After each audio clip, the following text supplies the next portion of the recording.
Hello students, welcome to Business Point of View, and today's video depended on scientific management developed by F.W. Taylor।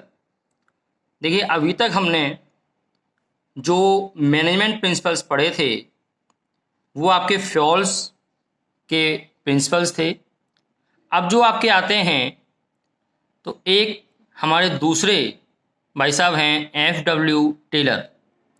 इन्होंने भी कुछ principles management के लिए develop किए थे, लेकिन फ्योल और टेलर में डिफरेंस ये है कि टेलर ने जितने भी प्रिंसिपल डेवलप किए थे वो सभी टेक्निक के आधार पर थे। ये थोड़े और माइंडेड पर्सन थे उनसे। इन्होंने टोटल प्रिंसिपल्स को पहले सबको अप्लाई किया, एक्सपेरिमेंट किया, उसके बाद ही इन्होंने अपने प्रिंसिपल को टेक्निक के आधार पर इशू किया। यहाँ पर हम बात करते हैं कि टेलर ने क्या किया है। टेलर ने साइंस और मैनेजमेंट इन दोनों को मिलाकर के प्रिंसिपल बनाया है, यानी कि साइंस के साथ में मिलाकर के इन्होंने टेक्निक के आधार पर प्रिंसिपल्स को बनाया। यहाँ पर इन्होंने केवल प्रिंसिपल्स ही नहीं दिए बल्कि टेक्निक्स भी दी हैं। ये हैं आपके F.W. टेलर। इनकी हिस्ट्री एक बार देख लेते हैं। F.W. Taylor was born in 1856 in USA में 1856 में ये बॉर्न हुए थे।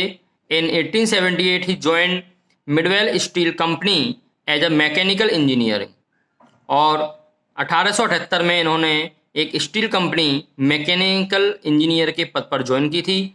Using his engineering background Taylor set out scientific studies and techniques, और इन्होंने जो इंजीनियरिंग का बैकग्राउंड था वो साइंटिफिक स्टडीज और टेक्निक के आधार पर इन्होंने हासिल किया था। He was preliminarily concern about the efficiency of workers and optimum utilization of resources. इन्होंने वर्कर्स की एफिशिएंसी को देखते हुए और रिसोर्सेज की ऑप्टिमम यूटिलाइजेशन के ऊपर वर्क किया था। Taylor's principles and techniques were based on observations he conducted in factories where methods of production lacked planning and working methods were hazardous। Taylor's के जो प्रिंसिपल्स हैं और जो टेक्निक्स हैं वो सभी ऑब्जर्वेशन पर आधारित हैं, फैक्ट्री में सभी कंडक्ट किए गए हैं, सभी एक्सपेरिमेंट के आधार पर दिए गए हैं। तो ये थे हमारे F.W. टेलर। इन्होंने जो प्रिंसिपल दिए हैं वो हमारे साइंटिफिक प्रिंसिपल ऑफ मैनेजमेंट के नाम से जाने जाते हैं। किस नाम से? Scientific principle of management. तो आइए पढ़ते हैं हम साइंटिफिक प्रिंसिपल ऑफ मैनेजमेंट क्या है। Scientific principle of management according to Taylor जो इन्होंने प्रिंसिपल दिए हैं उनकी तरफ चलते हैं। पहला आप इनका प्रिंसिपल है science not rule of thumb. ये कहते हैं कि मैनेजमेंट क्या है? साइंस है, ये रूल ऑफ थंब नहीं है। Rule of thumb it means कि मेरा सिक्का ही चलेगा, जो मैं कह रहा हूं वो राइट है। नो, ये कहते हैं प्रैक्टिकल्स के आधार पर, एक्सपेरिमेंट्स के आधार पर आप अप्लाई करें, जो राइट है उसी को अप्लाई किया जाएगा, जो आपके लिए राइट है उसको अप्लाई नहीं किया जाएगा, बल्कि जो मैनेजमेंट एक्सपेरिमेंट्स के अकॉर्डिंग, मैनेजमेंट ऑब्जर्वेशन के अकॉर्डिंग राइट होगा उसको अप्लाई किया जाएगा।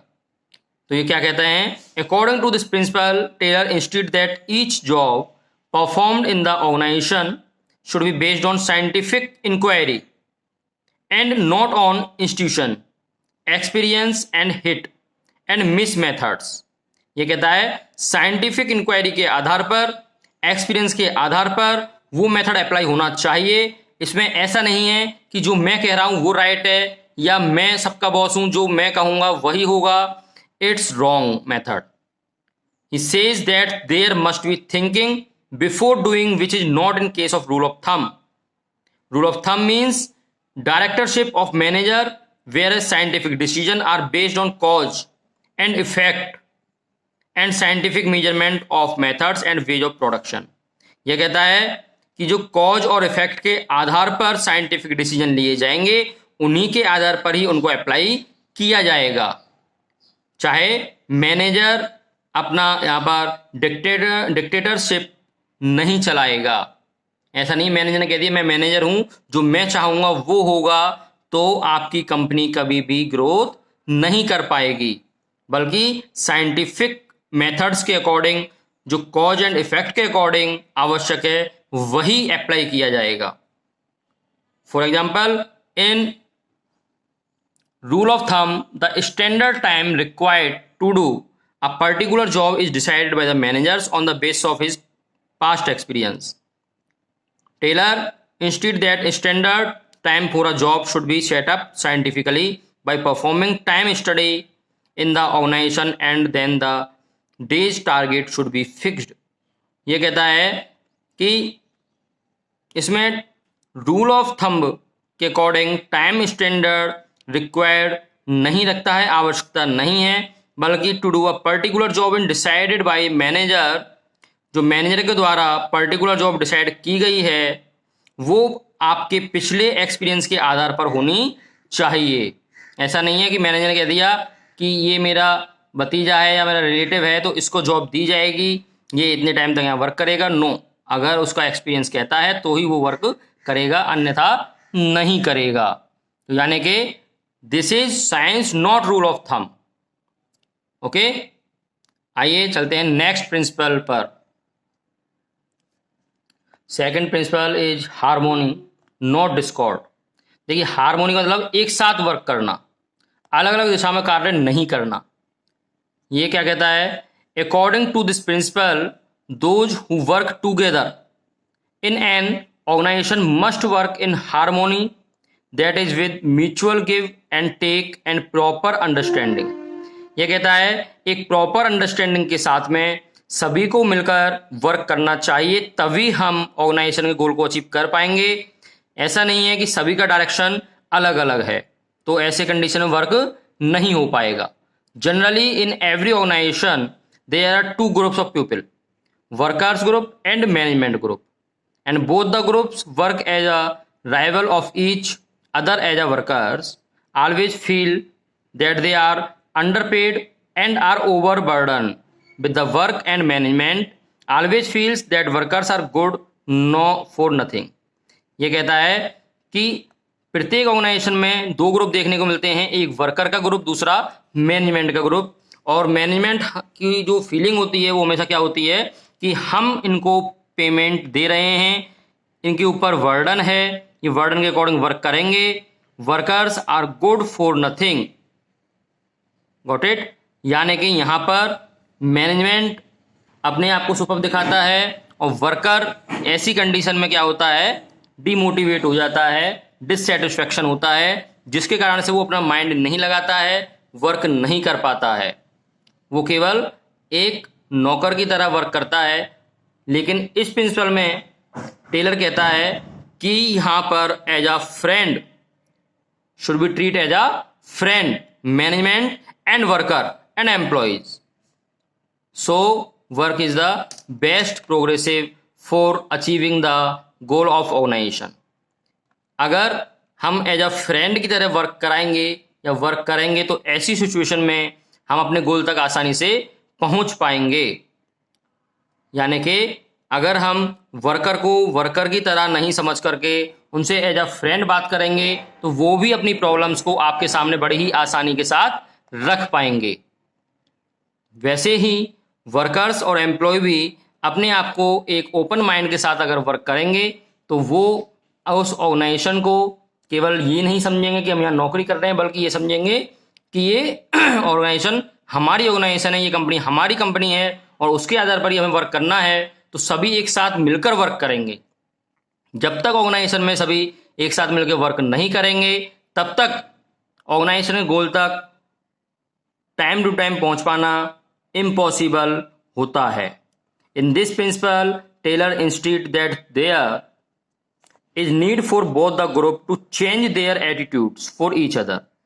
टेलर कहता है कि दोनों ही ग्रुपों को एक दूसरे के प्रति अपने एटीट्यूड को चेंज करना आवश्यक होता है। He insisted on mental revolution, he insisted of mental revolution. Mental revolution is the most important point. देखिए, मेंटल रिवोल्यूशन का मतलब क्या होता है?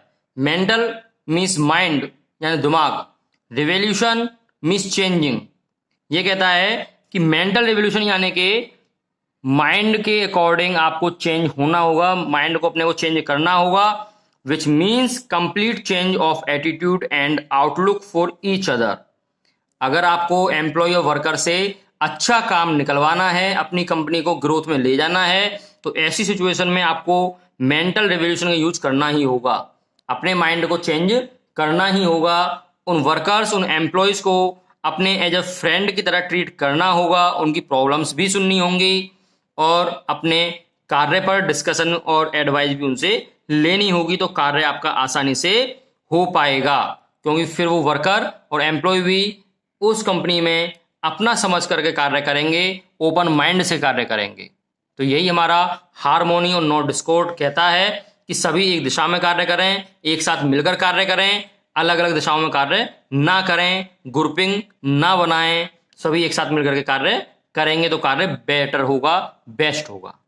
Got it? ये हमारा सेकंड प्रिंसिपल था। नेक्स्ट वीडियो में इसके हम बाकी के प्रिंसिपल पर डिस्कशन करेंगे। फिलहाल आप इतने प्रिंसिपल को अच्छे से सेट करें। ये ध्यान रखें, बोर्ड के लिए मोस्ट इंपोर्टेंट चैप्टर है, आपके प्रैक्टिकल के लिए मोस्ट इंपोर्टेंट चैप्टर है, इसलिए इस चैप्टर पर विशेष आपको ध्यान देना है। सभी स्टूडेंट्स प्रत्येक प्रिंसिपल को, चाहे वो फ्योल के हैं या वो टेलर के हैं, अच्छे से माइंड में सेट करें। Okay, got it? तो मिलते हैं नेक्स्ट वीडियो में। Thank you so much.